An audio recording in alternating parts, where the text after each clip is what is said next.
Guys, देख सकते हैं कितनी तेज़ बारिश हो रही है।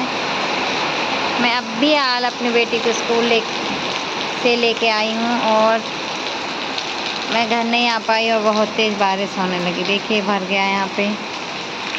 ये बारिश बहुत समय बाद हुई है। देखिए गाय भी छुपी है।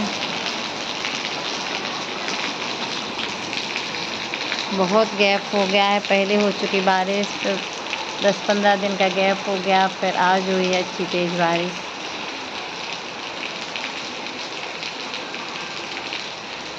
देखिए कैसे बह रहा है पानी।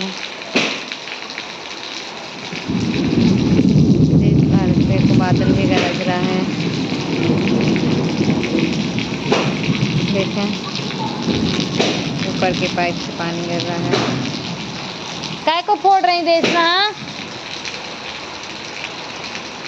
बहुत हो रहा है।